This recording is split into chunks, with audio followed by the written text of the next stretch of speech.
My phone.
I was just going to say hi, Corey.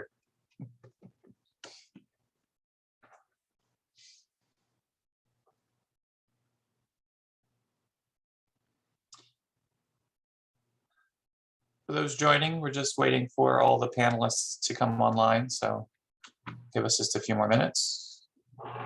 Good evening, Corey. Yeah.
Good evening, Quinn. Hey, good evening. How are you doing tonight? I am doing very well. Great, great. Great. I've made you a co-host so that you should be able to share your screen when the time comes. Okay.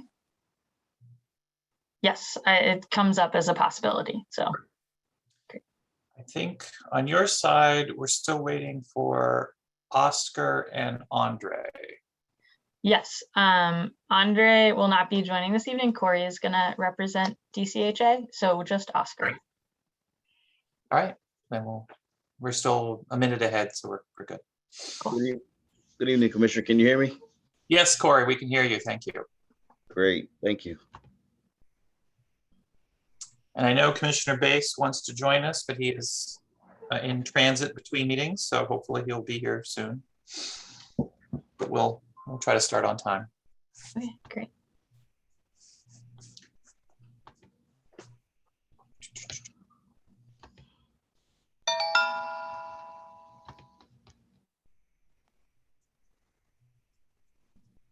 Maybe we'll give it one more minute.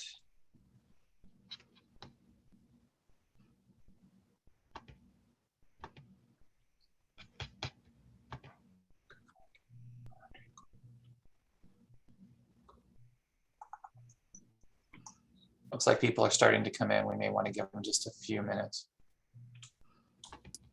Hey, this is Fernando. Can you guys hear me all right? Yes, we can, sir. Okay, just making sure. Thank you. No problem.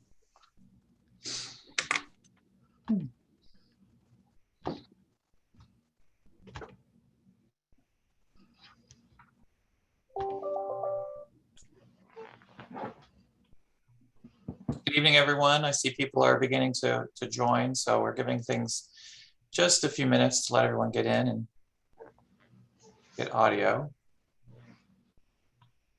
I do see we have someone on the phone, so I'll try to repeat this, but later on, if you want to ask a question, if you're on the phone, you can hit *9 to raise your hand and then *6 to unmute yourself, just so you know. And with that, I lost the person. They left.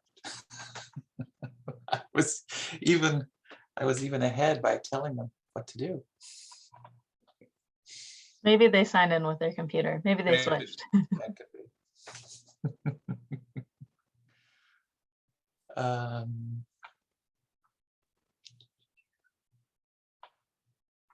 Don't see Oscar yet, but I'm sorry, you already told me Oscar. Andre, I don't see Andre yet either. Oh no, you flipped it. Andre won't be joining. Oscar will be. Oscar. Okay, I'm sorry. So I'll be looking. No worries. I did reach out to him to see if he's having trouble with the Zoom link, but the good news is that he comes pretty far into the presentation. So. Okay. Maybe just another few seconds.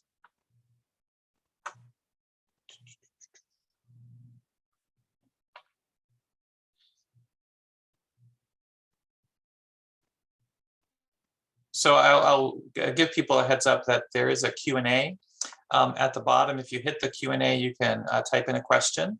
I would recommend, or at least ask, that if you have a simple question, the Q&A is a good place for it. If you have a more complicated question, then after the presentation, we're going to let people raise their hands and ask their questions live, and then you can get a response from the panel. So simple questions, I would say, please use the Q&A. Otherwise, hold it for now, and you can raise your hand and ask your questions at the appropriate time. I don't see any more people on the phone, but just so I say it, *9 will raise your hand on the phone, and *6 will mute. I will put as we get kind of going, I'll put the presentation, a link to the presentation in the chat, and we are recording so that people can watch this. I'll make the link available in the future. So just to kind of get us started, the purpose of the meeting tonight is to go over the plans for the Park Morton redevelopment. The project team is here. They have also been meeting with the on-site residents, so they have heard much of this before, but this is an opportunity for the community, the surrounding community, to also get that information and kind of understand how the project will move forward and what the construction will look like. So with that, and I see that I need to get something to Commissioner Bass, but I see another person on the phone. I'm just going to repeat one more time. *9 if you want to raise your hand to ask a question later on, and *6 to unmute yourself. But with that, we'll start off with Quinn, and she can introduce herself and the team and take it from there. Absolutely. So good evening, everyone. My name is Quinn Pregliasco Geisler. I work with the Community Builders. We are on the developer side of this redevelopment. And with us tonight, we also have Corey Morgan, who I'll let introduce himself. Good evening, everyone. My name is Corey Morgan. I'm the Development Project Manager with the DC Housing Authority. Great. And I will have Fernando introduce himself. Good evening, everybody. My name is Fernando Bonilla. I'm the principal at Soto Architecture. We are the architects for the project. Great. Then if it's all right with folks, I will go ahead and share my screen and dive in. So let me just start the presentation. And you guys are seeing the full screen, right? Great. Okay. So yeah, we are here tonight to talk about the redevelopment of Park Morton. This is an effort that, you know, takes a lot of folks to accomplish. So the partners in this project are the DC Housing Authority, the Deputy Mayor for Planning and Economic Development's New Communities Initiative Office, the Community Builders, which is the organization that I am with, as well as Dante's Partners, which is our co-developer on this project. So you all are the neighbors to the site, so you're pretty familiar, but the current condition at Park Morton is that it is a public housing complex that was built in 1960. It's got 12 three-story garden apartment buildings that are walk-up with the stairways in between the units. The overall site, if you were sort of in a plane looking down or a bird looking down, is that it's between Park Road and sort of the alley behind Lamont Street. It obviously wraps around Morton Street, thus the name Park Morton. So the buildings as they're configured today do not really connect to the neighborhood. So, you know, they center around this dead end cul-de-sac on Morton Street. It doesn't connect to Warder. A lot of the buildings don't face the streets.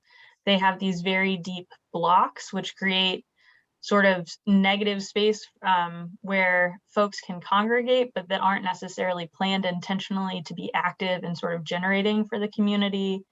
So then, you know, getting into what the plan for the redevelopment is. And I will say that this redevelopment plan has not changed from the planned unit development that was submitted to the Zoning Commission in 2017. So if it feels familiar, it is. It just takes a while for things to get to the construction stage. So the overall redevelopment plan is that all of the existing buildings on the site are proposed to be demolished. The public street system will be reconfigured, so you can see that there's no longer a dead-end cul-de-sac along Morton Street. Morton Street extends all the way to Warder. You can also see there's a new north-south street that connects Morton and Park. And then you see that the buildings are sort of oriented to face the new streets. The large L shape at the top is a new multifamily building, whereas the smaller sort of boxes are townhomes. The green space is a proposed new community park that'll be an amenity. So that's sort of the layout. It mimics really, on the left side, you have a large apartment building that is closer to Georgia Avenue, where, you know, we have seen, especially in the last few years, more and more taller apartment buildings coming up. But then as you get closer to Warder, it is, you know, the row home feel of Parkview that you guys are so familiar with. So the proposed redevelopment is in 2 phases. So the first phase is the yellow box, and that'll be 148 units. So the L-shaped building is a 5-story apartment building with 142 units. And then there'll be 4 sort of townhouse flats that will make 6 units. And then it'll also be in that yellow box is the creation of the new street between Park and Morton. For the blue box of phase 2, it will be 47 townhome units, a new park, continuing the street, Morton Street out to Warder, you know, reconnecting to the street grid. But phase one, the yellow box, is what we're here to talk about tonight. So this is the first thing that you'll see kicking off.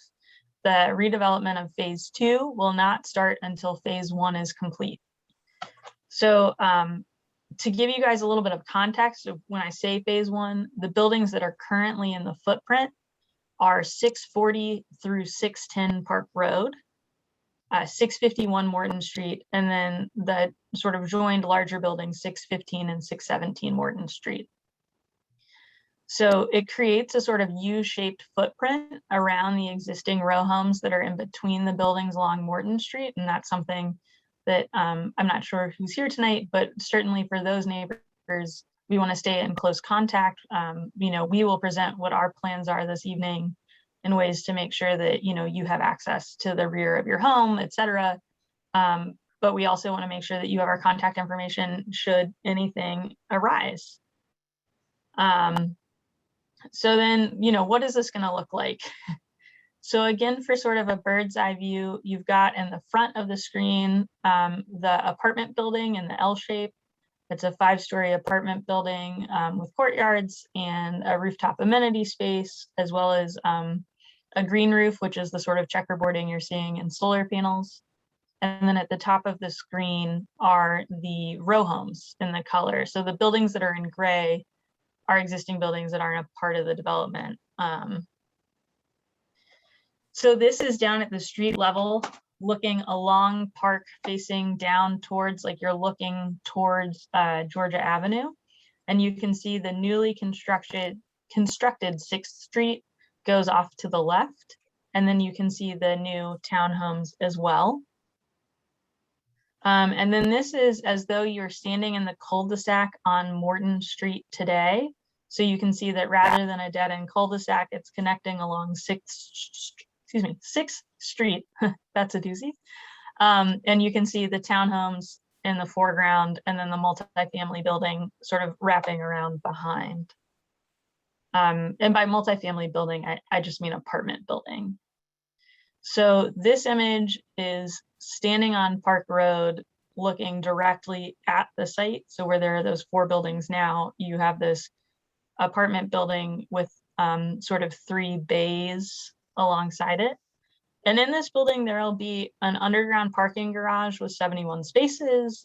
You know, for the residents, there'll be meeting spaces and lounges, a rooftop lounge, a fitness room, enclosed courtyard spaces, property management offices, bike storage, and resident storage. So I think another important thing that we wanted to be able to communicate to you all tonight is what is the timeline. And so really in October, which is the month that we're in, it's coming up fast. You know, we're finishing, the housing authority is finishing vacating the phase 1 buildings. You know, we're doing some of the initial prep work that has to happen on site.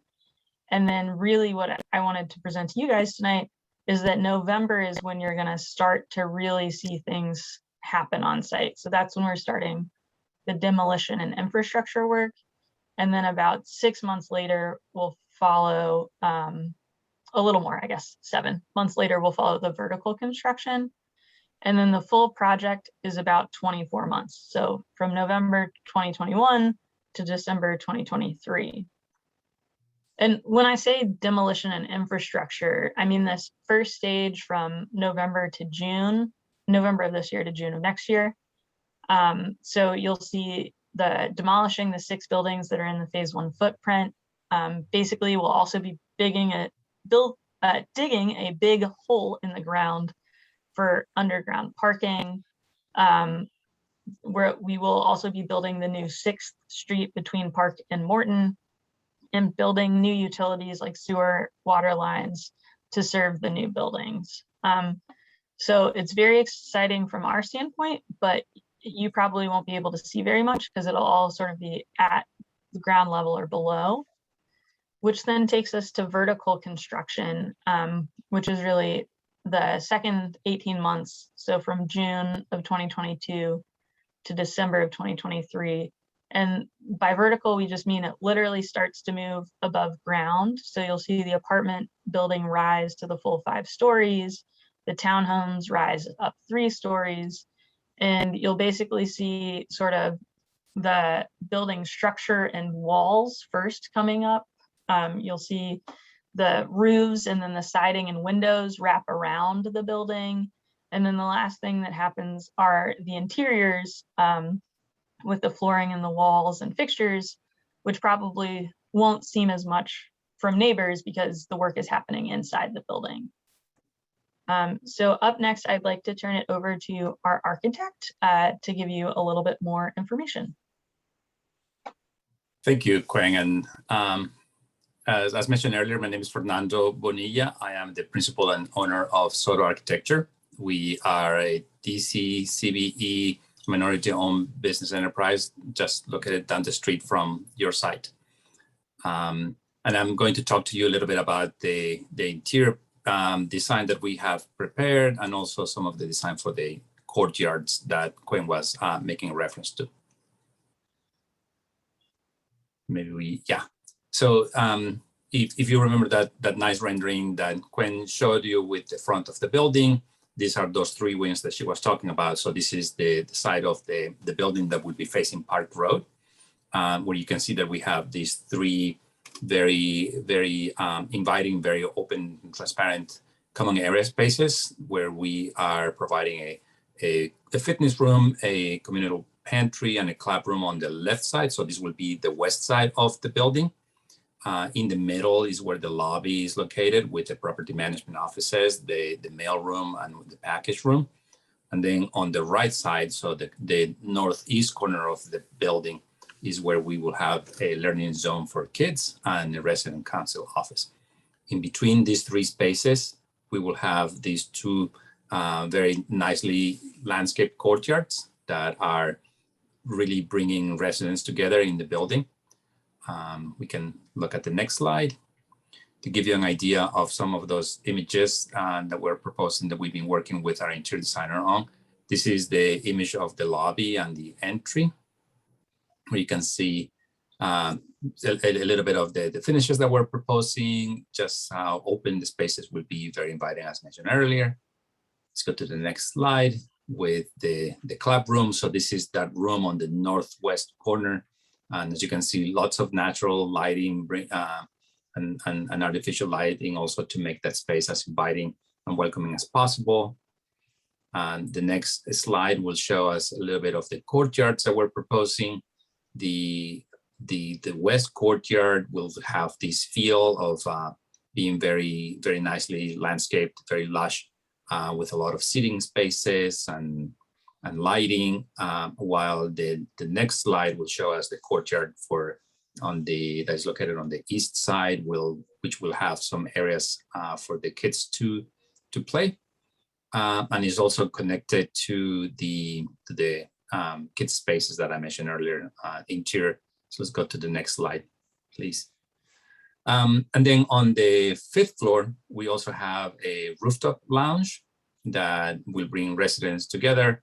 They have an opportunity to go outside and enjoy the views. There's also a vegetated roof there as well.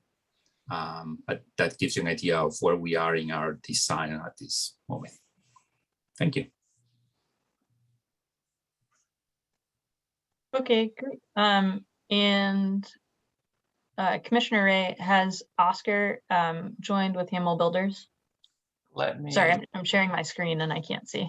Yeah, I've been there. I'm looking. I do not see an Oscar. Okay, well, I will be Oscar tonight then, and I hope you guys will, give me a little bit of grace because I'm not a general contractor, but Hammel Builders will be the general contractor on this job. Oscar, who you see the photo on the left, would normally be presenting. And Hammel is a contractor that has built literally thousands of multifamily HUD and mixed use apartments in the Mid-Atlantic region. So they're very well qualified. I see Oscar. Oscar. Great, perfect. Give me a second. Thank you all for your Oscar, patience.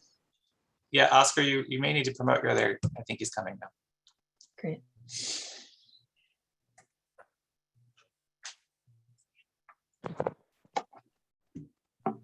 Good evening. I don't know if you guys can hear me.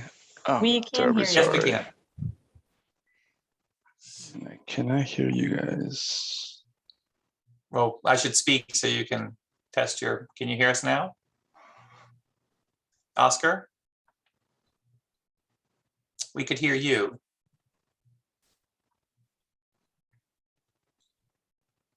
He's still muting himself. Yeah. Oscar, we're talking. Can you not hear us? No. I cannot hear you. Oh, we can hear you crystal clear, Oscar. Oscar, just if you can hear, if you see the caption at the bottom of the screen, we can hear you. So go ahead and talk.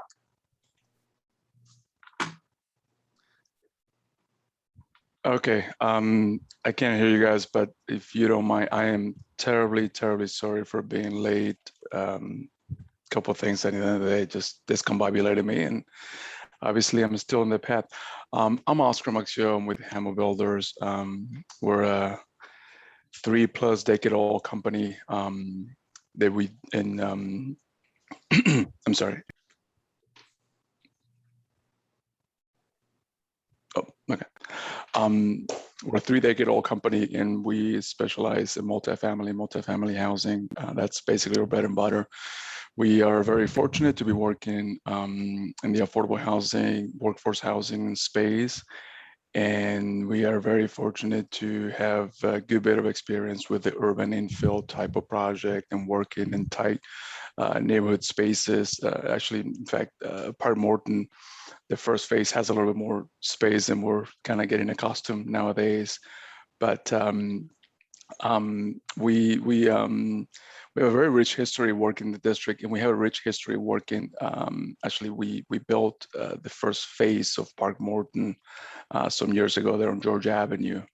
The building called the Avenue, which is 81 or 82 units. We also built 32 up there in the corner of Georgia Avenue, and that one is Lamont, I'm sorry. And we also, some years ago, built it's called, I forget the name of it, it's up on 4100 Georgia Avenue where the Yes Organic is. We also had the pleasure of building that building. We understand very well that we're in a neighborhood. We understand very well that we have neighbors, so we try to be good neighbors. It is construction, so it's going to be a little noisy. We're going to be out there, and people are going to know that we're out there, but we'll try to be out of here as quickly as humanly possible, and try to take all steps necessary to try to mitigate dust leaving the site or just noise. And we'll have people walking around. We'll have staff members that check the site at the end of the day, just go around the perimeter, make sure that the fence it's kept clean on both sides, and just try to be good citizens, just so that we get folks to tolerate or present. Hours of operations will be district hours are 7 a.m. to 7 p.m. We're not there until 7 a.m., but we do like to start early. We do have some restrictions as it relates to heavy vehicles. They kind of follow DDOT's requirements, and DDOT likes to keep big trucks out of the roads, out of rush hour time. So we kind of have to work around those hours, but for the most part, we'll be here at 7.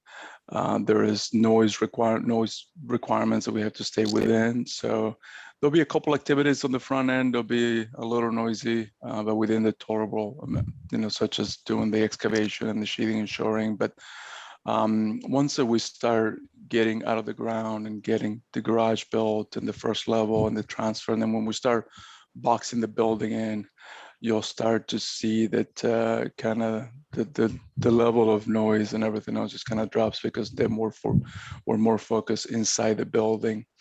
Our staging will include, as you can see, this little dot, this little line with the X's. That's going to be our fence. We're also going to go ahead and take advantage of the new street that you can see there on the right of this image. That will be the new 6th Street, and we're going to be using that as a little bit of a staging and kind of lay down area that we like to call. Right, that's going to allow us to have equipment there, have storage containers. The different boxes that you see here, the rectangular box on the upper right corner, that's going to be more of our office space. We have full-time supervision on site. So if there is someone out there, we have supervisors monitoring that for quality, safety, and making sure that we're following all the requirements. I tell neighbors, we're working in other parts of the city, and I tell folks, if you see something, if you hear something at odd hours, please reach out to us. We do want to know because we do, somebody could be out there that's not supposed to be out there. And if you happen to be a neighbor and you happen to hear something that is unusual, I can tell you case in point, just the other night, I gave my card to residents neighboring a property that we're working. And one of the neighbors sent me an email, said, big truck, lots of noise, beeping noise, trying to get into the garage, what's going on? And I said, thank you for the heads up. Let me go and see. And lo and behold, there was a trailer that wasn't supposed to be there, and the guy had slipped off the driveway and was about to hit one of the structures that we had finished. So I got to, I live in the district as well, so it was easy for me to just hop in my car and be there in 5 minutes. And kind of the same is true for Park Morton. I'm in Mount Pleasant, so I'm just a little bit a song and escape away. And when we were working in Georgia Avenue too, we had somebody break in and damage some equipment, and we found out that the equipment was left beeping, and somebody reached out to me, and I was able to get in there quickly. So, but the company's way more than me, so don't worry. But all that goes to say that we're near and we're quickly to get there. Also, our staff, we like to hire locally in the same way that we did when we built the avenue on Georgia Avenue. We would like to have nearby residents, or perhaps this housing authority residents that have been displaced or are still nearby, come and work for us. What opportunities will be there, and they can also be a good resource to keep an eye and stay close and keep monitoring this, because while we're there and it'll feel that we're there for eternity, we're not there for eternity, and there are many hours that we're not on site. There's no activity on site, so it's good to have additional sets of eyes to keep things safe and keep in good order. So again, just real quick, 6th Street will be a kind of a saving grace for us compared to other properties we're working on where there's no space to do anything. The material hoist is just going to be an apparatus that we're going to use it to kind of elevate things up and down. And the travel crane will be in the other box, in the other little courtyard. And that's what we'll use to kind of swing materials from park. Although we'll try to get as many deliveries as possible through the road that we're going to be building, so that we can free up traffic. I cross the city through park often, so I know how that area, it's a little tight, and once we start getting in there, it'll be a little tighter. So we're mindful of that. We've been out there a number of times, just recently, kind of gauging movement and how things are going to happen. We do have some very intimate neighbors, if you will, here in the properties at the kind of the center, at the bottom of the property, at the bottom of the image. And we're going to be mindful of them. We're going to have lights around the site to keep things lit and safe. And we'll be providing, as you can see, that will stay out at the beginning. They'll be using the alley as they're currently traveling, but eventually we're going to be closing. There you go. Thanks, Quinn.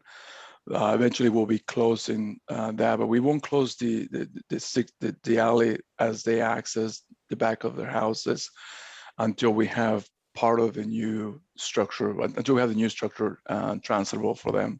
so they can use it and move in and out of their homes. You know, some of them park in the back, not all of them, but some of them park in the back, and we just have to maintain that accessibility. And then as we look at the lights, we're also going to be mindful of not blinding them. I mean, I have my own neighbors have climbed up poles and block street lights because they shine too bright on their bedrooms, right? So we'll be mindful of that as we're working with them. Let me just go back real quick. If you don't mind going back prior. Let me see, I want to make sure. Thank you. Didn't want to forget, we'll have security cameras throughout the place, and security cameras are getting much better now with the ability to zoom and pan, and so we're going to be deploying that at key locations to understand traffic and movement and whatnot. So and again, the fence is going to be something we're going to be using just to make sure that we maintain a tight control around the site. And like I was saying, at the end of the day, we'll walk around and clean things up. Let me see, let's move forward if you don't mind, Quinn. And I'm going to continue to try to see if I can figure out this sound issue here. This Can is you hear us the now, Oscar? early stages during the demolition. And we're primarily focused right now on the 34 buildings on the top. I think we're teetering in 4, but we'll be focused in that area. We have a little bit of cleanup to do in there before we can actually take the buildings down. And we'll be we'll be using water to maintain the dust down as we taking these buildings down, but we'll be able to take advantage of some of the open areas between the buildings to stay out of the way, if you will. And we are hoping to start the demolition. I think Quinn already probably went through the timeline for when we're starting demolition. In terms of, this is just kind of a high-level traffic plan. We are going to have people helping move traffic on Park as we're capturing part of the park lane and part of the sidewalk. So we'll be asking folks to, maybe cross the street on the other side, and just so that we can create some separation, because once the demolition is complete and we start going vertical, obviously there's the fear of things, potentially falling on somebody. We'll have overhead protection as well. So that when the area it is open for pedestrian traffic, folks are walking in a covered space, as you see around the city. Just kind of a typical thing. And again, we'll be working obviously to create the access so that we can provide the new alley access to our intimate neighbors, if you will. If you don't mind switching to the next. And just in general terms, we'll start with the demolition about 3 months, and then we'll start moving through some of the more heavier process by excavating, bringing the sheeting and shoring. We just will install some, we'll drive some piles and put some lagging so that we can hold the street basically, and hold the side of the property from caving in so that we can build the new garage. And we'll be coming out of the ground. The whole process for the building to come out of the ground, it's about 18 months. But again, as we were just saying a minute ago, we will at a critical point we'll reach envelope completion. We'll top out basically. That's when we've been able to put all the exterior walls, all the interior bearing walls, and get up to a roof. And once we're up to the roof, then the work starts to get concentrating inside the building itself. In terms of manpower, it'll start building up, and then we will work to take advantage. We will have more folks on site as we get further down the pike, as we get into finishes. When at that point you have people framing, you have people running wire, you have people running plumbing, you have people running HVAC, you have people running security. So it starts to become a little village out there. And at that point, we'll have a garage and we'll have 6th Street to work with to try to contain all of our operations as much as possible. And I think we touched up some of this. Pest control is another good one. We'll start that early. Obviously, there's a whole vector process that goes in place before the buildings are taken down. And then once the buildings are down, the perimeter along the fences will have continued vector control, just so that we can mitigate that the departing friends that might still be in the buildings as we start to do more and more work out there. And again, trash will work around to be good citizen and to be good neighbors. Are we going to be perfect? I can bet a good bit of money right now that we're not, but we do hope that people are patient with us, and please do know that we'll have phone numbers and contacts that are posted for those that might not have access to my information quickly, so that somebody can call and we can respond quickly if something were to happen when we're not there. We like to, be around, be able to respond, and we like to work in the city, so we have to be good, responsible neighbors to continue to do so. And I think, let me see, what's the next one, Quinn, if you don't mind? Yeah, Oh, you're off okay. the hook, Oscar. I think that covered it. I am sorry, I cannot hear you guys. I would love to answer questions. If you give me another second. I know it's tough for me to keep asking for more time after all the time you've given me. Sure. Well, I can see the chat. hold on just a second. Oh, okay. What would the main entrance for the garage parking be? Okay, we can go back. Quinn, would you like us to be answering these questions now, or? No, let's do it at the end. Or we want to finish Quinn, the if you presentation? can hear me, it's Michael. I'm going to have to drop off a second because my computer has totally frozen. I can see and hear everything, but I'm losing control of the functions. So this is interesting. So I'm going to drop and I'm going to come back in. Okay. Thank you. Great. Are folks able to still hear me? Yes, we can hear you.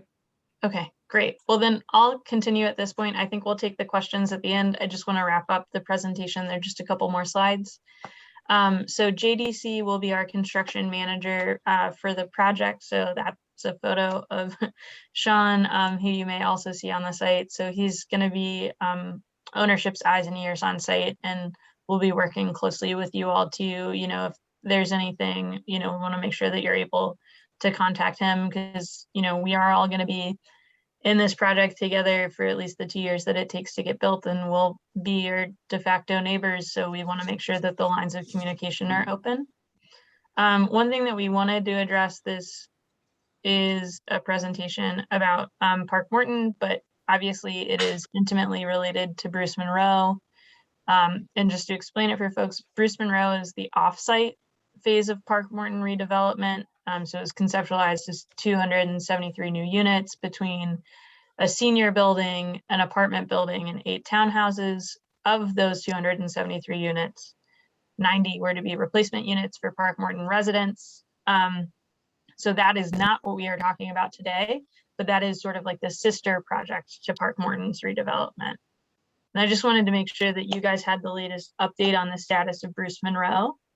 So it did receive approval from the Zoning Commission in April of 2017. However, in May of 2017, that zoning order was challenged in court. It sat pretty squarely in the Court of Appeals for 3 full years before the DC Court of Appeals reversed the decision and sent it back to the Zoning Commission to reconsider and clarify 5 specific items. The Zoning Commission decided to hold a limited scope hearing in October this month to review the project under the new comprehensive plan, because between 2017 and now a new citywide comprehensive plan has come out. So that hearing will be later this month. Pardon me. And then I do have a very delightfully long last name, Pregliasco Geisler. There's a hyphen. I wanted to make sure that you guys had my contact information, my email, so that you could reach out to me. So it's quinn.pregliasco-geisler@tcbinc.org. I know that's a lot, and I appreciate it. And then Corey Morgan, who is on the call, would be your contact at the Housing Authority. He's the development project manager for this project. And his email address is cemorgan@DC Housing. So that is the end of the presentation, and I will stop sharing my slides, I think. Stop share. That way we can get to whatever questions there may be at this point.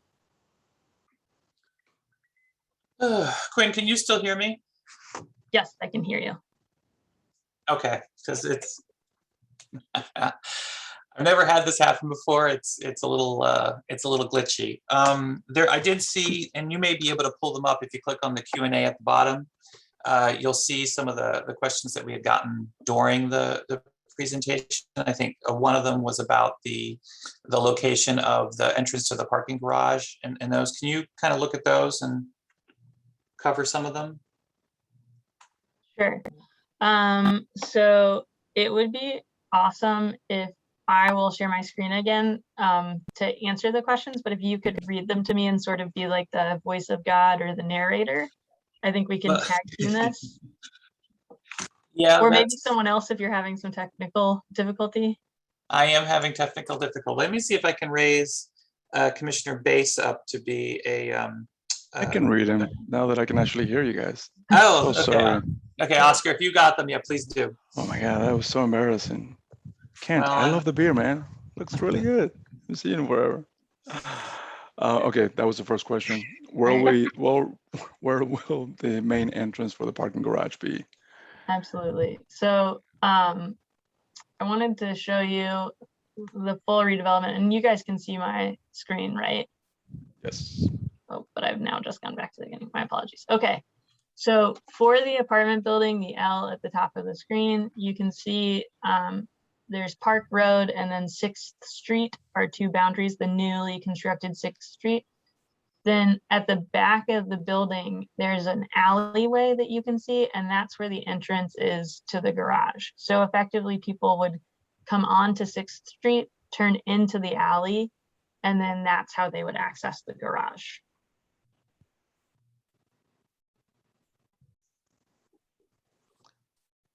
The next question says, Park Road already does not have enough street parking for the residents that live on the street. Will construction equipment and trucks be taking up some of the limited street parking on Park Road?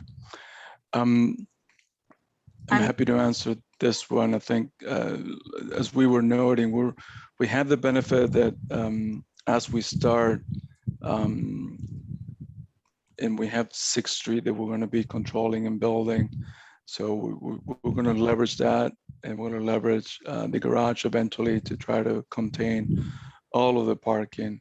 Can I sit here and say that, you know, you're not going to encounter guys parking around? Unfortunately, I cannot make that commitment. I'll be lying to you if I told you that. But our goal is to strive to contain folks inside as much as we can within this spaces that we have here. I will add to it. Like, if you think about the impact of the contractors in terms of staging or trucks, like we do have 6th Street to use, which is great. The newly constructed one, right? Also, in terms of the completed building, you're adding 71 below ground parking spaces that are free to the residents, as well as you now have parking along 6th Street that is public parking, and then behind the townhomes, there is also parking, right? So you're creating a net add to the parking in the neighborhood when construction is completed.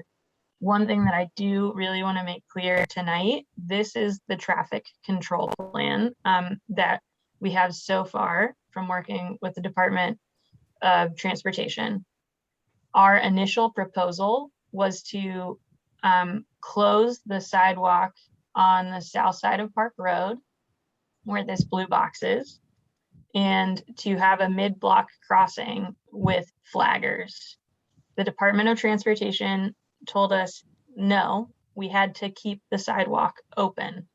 However, because there will be heavy equipment and a crane, we need to build a overhead protection for folks so that, you know, you're safe as you're walking by on that sidewalk.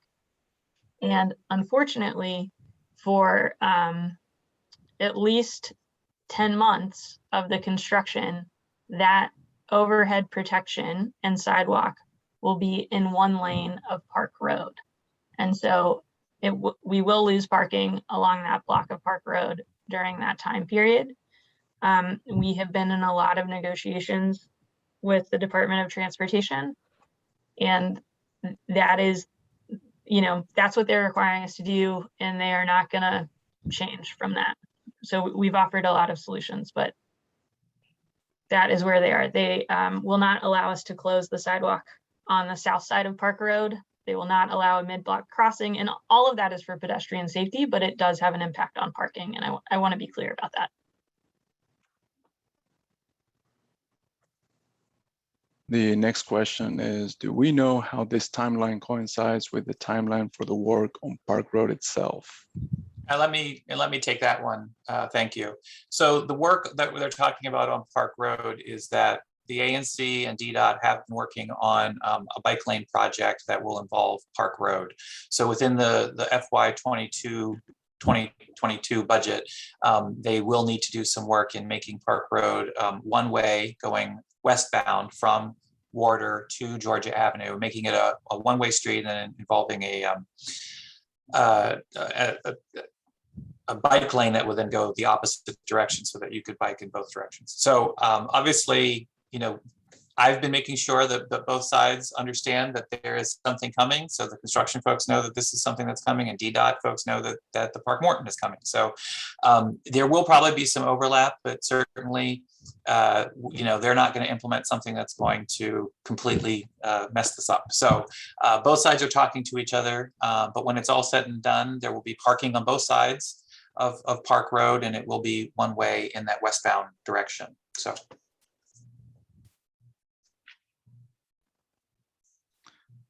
Commissioner Ray, if I may add, just for clarification too, because I'm not entirely sure based on what was just shared with the impact on parking. Currently, there's no parking allowed on the south side of Park Road, which would be the lane that's closed. So the existing on-street parking, which is on the north side, perhaps we could get some clarification if that's going to be impacted or not. Yes, so sorry. Yeah, I mean, I just want to be very, very clear. Currently, the south side does not support any on-street parking at all. Yes, so do you see on the left side of the screen, the arrow that is sort of at an angle?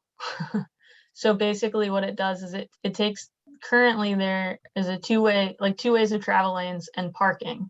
One of the travel lane becomes an overhead covered sidewalk that is a lane in the street. And then both lanes, the travel lanes shift north, so that parking is removed.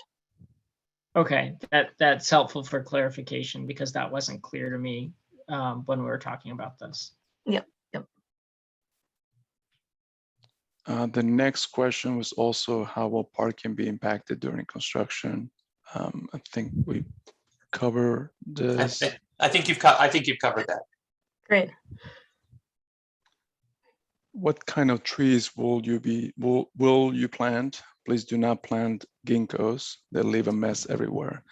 I share that feeling. I used to live on Harbor between Sherman and Georgia, and my car still bears some of that to this day. And that's Fernando, I know that's our landscape architect, so not squarely with you, but do you have specifics that you could share on the trees? Yeah, I don't at this moment, but I'm quite sure those are not ginkgo trees. Yeah, I would say also I can say they're not ginkgos, but I don't know what they are. Yeah. Also, but the ginkgos are beautiful. When they turn that yellow, oh gosh, that's the best street in town. Yeah, they're beautiful on someone else's block. That is true.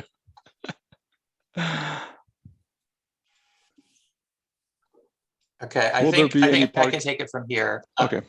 Oh, okay, so the one question was who will be living in the building? Quinn or DCHA, can we go over a little bit with what the mix is and how that leasing up is supposed to go? Absolutely. So this project is a part of the New Communities Initiative through the Deputy Mayor for Planning and Economic Development's office in partnership with the DC Housing Authority. So a major tenet of the New Communities Initiative is a one-for-one replacement of public housing units so that there is not a net loss of units. So on site at Park Morton, there are 174 units. 27 of them were replacement units at the Avenue, which is the building that is already built up Georgia Avenue. So that leaves us 147 left, right, to figure out. 90 of those units are to be built at Bruce Monroe, so still within the neighborhood. And then the remaining 57 are to be on site at Park Morton. The 57 are between both phase 1 and phase 2 of replacement units. So there will be 43 public housing replacement units of the 148 total units in phase 1. The remainder of the units will be a mixture of 60% AMI, which is an obnoxious way to say that. I apologize. So basically, families of 4 earning up to about $70,000, and then as you go have fewer folks in your family, that number reduces. And so that'll be about a third of the building, and then the other third of the building will be families up to 80% AMI. So that's like a family of 4 earning about 90,000, but it could be a single person earning 70,000, right? So there is, all of the units are affordable up to 80% AMI, but there are variations. You have folks in replacement units for public housing. You have folks who are, earning 60,000, and you have some folks who could be earning up to, like, as a household, $90,000 a year. So, it's a lot of folks who have all of the jobs that make the city run. I know a lot of us, like, as I present on these things, I often think like I fit in this category. So. We have a number of questions just trying to clarify on the new 6th Street, the new street. Can you explain generally where the new street is going to be between Park and Morton? And I'll just say for everyone, it's going to connect Park and Morton, at least this first new street. There will be another new street later on, but go ahead for now. Absolutely. So the new street is between Park and Morton, and I could show you the plans again if that's helpful, but generally speaking, there's the alley that runs north and south, but it sort of makes a U as you approach Warder Street on Park, right? So it does not go all the way through to Morton. Think of that alley as becoming a wider street and going all the way north to south, and that's where the new 6th Street will be. Okay. Will there be changes to the business row backing up to, well, actually, it's really on Georgia Avenue. So this says on, anyway, it doesn't matter. Were there any changes along Georgia Avenue or the businesses that are along Georgia Avenue? No, so our site is bounded by an alley on the other side, closer to Georgia. So that alley that goes all the way between Park and Morton. It sort of zags a little bit, or zigs, depending on, but it goes straight north to south. That is the boundary of our site. So those those businesses are on the other side of that alley. So we will not have any impact on that. There is a question about some of the shrubbery and bushes that are on the property, and this might be a question for DCHA. Is there any process by which the community could reposition or reuse any of that that's going to be effectively thrown away?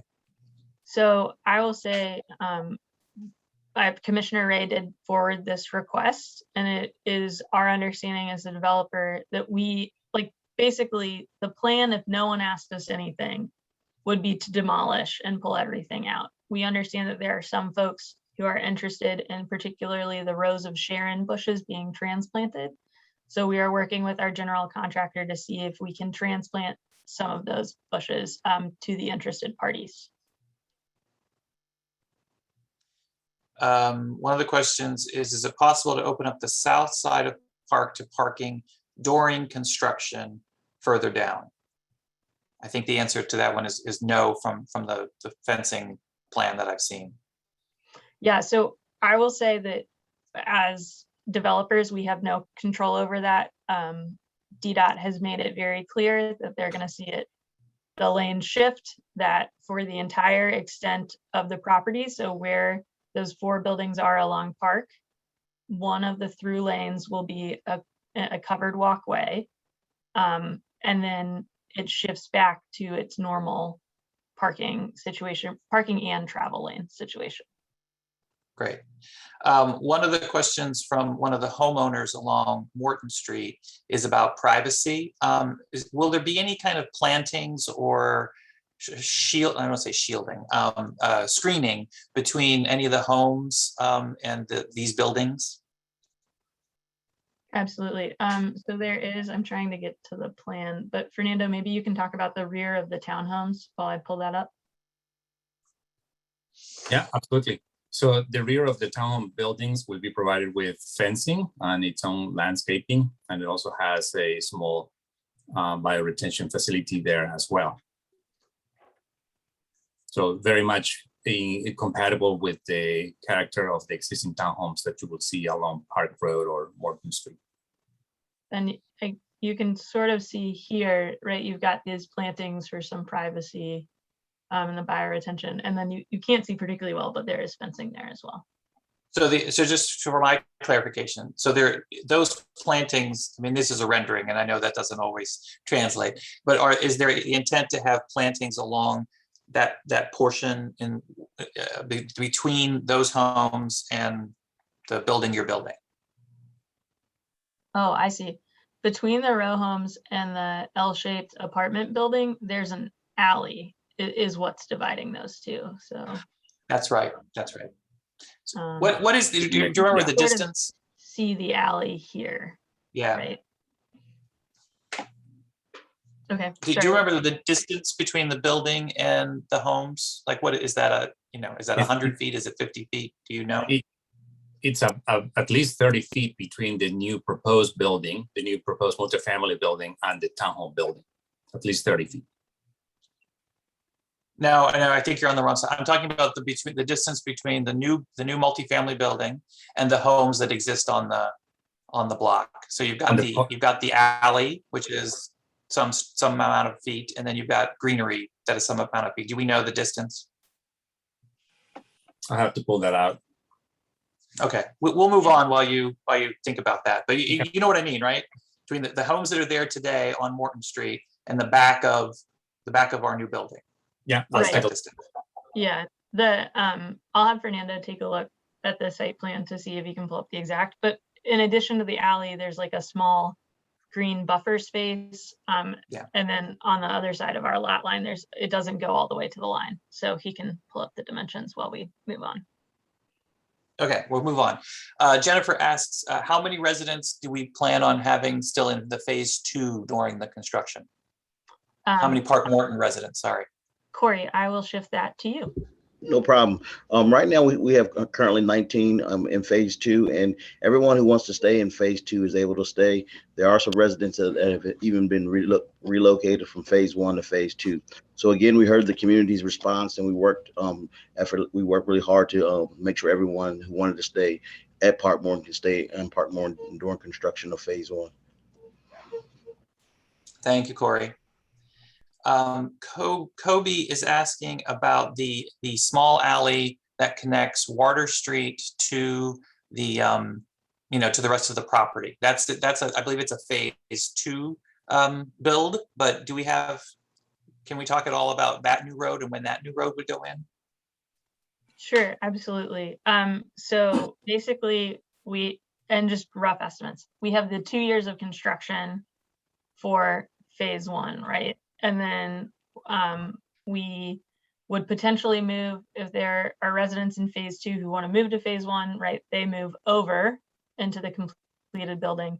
And then that's when the construction would begin on the phase 2 site. So obviously there are currently buildings where that connection to water will go. So those buildings have to be vacated by residents moving into the newly constructed building in order for that construction to start. So I think best case scenario, you're at least 3 years from today. Yes, and I'll repeat that because someone asked a question, I think, while you were saying it. We're at least 3 years from beginning phase 2. Is the idea would be to build this building, then have people who are on the phase 2 side of the property who, want to move into the big building, move back, move into that building or move into one of the townhomes. And then we can begin on phase 2. So this is a years long process. And Fernando, it looks like you have an answer. Thank you. 78 feet between the back of the homes that are facing Morton Street and the back of the new mid-rise building. Yeah, so 78 feet is probably longer than most of the row homes that exist today. The distance from the back of my row house to the back of the row house across the street from me is probably almost an equal distance to what we're talking about here. So I think in terms of the privacy, that certainly helps, in addition to whatever screening and the alley. Greenery that gets done. Going back to you, one of the questions in terms of phase 1 building, we're talking at least 2 years before we're completed. What do you think? Sorry, I was on mute. Yes, it's a 24-month construction timeline. So yeah. And who then becomes the property manager when we're up and running? So the current anticipated property manager is the Community Builders. So we do have a property management arm for the properties that we own. And yeah, that's the answer. That sounds like the answer. I do want to just remind folks that if they want to ask a question, we are getting close to time, but if there's something that we haven't been able to answer and you didn't want to try to type it, you can raise your hand and we can unmute you. But I'll also ask the commissioners that have joined us, do either of you have any questions for the team?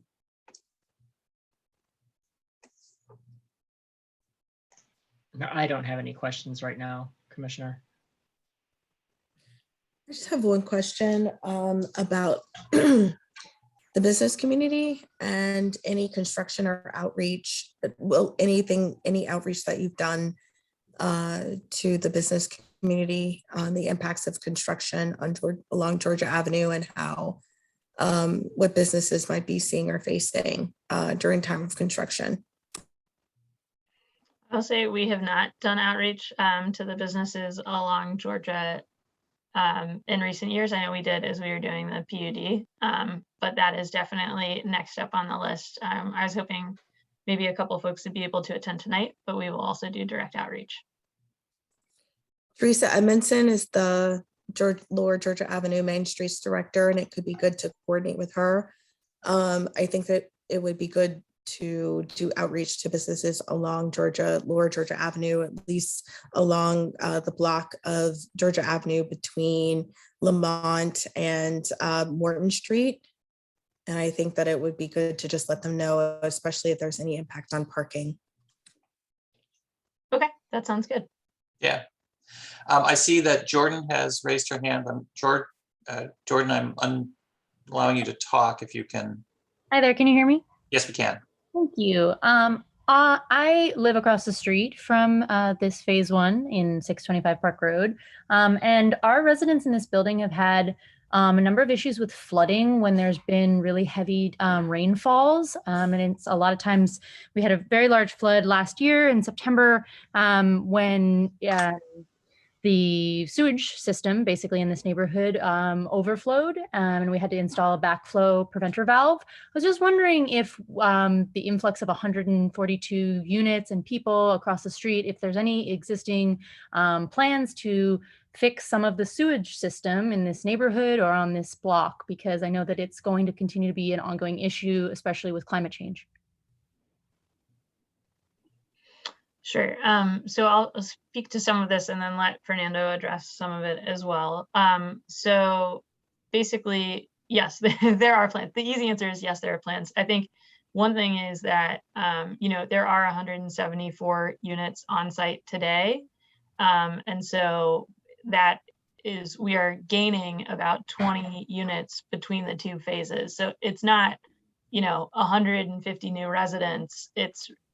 It's a much smaller change in terms of the current density. I think the big thing is that this property was built in the 60s and didn't have a lot of the requirements that new construction does. So you know, we have stormwater management requirements. Fernando mentioned in the back of the townhomes, like we have to have basically a bioswale or an area where we're processing stormwater management.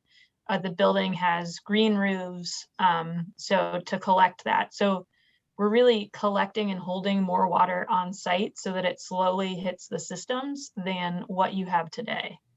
And Fernando, you are more of an expert, so I'll let you weigh in. Sure.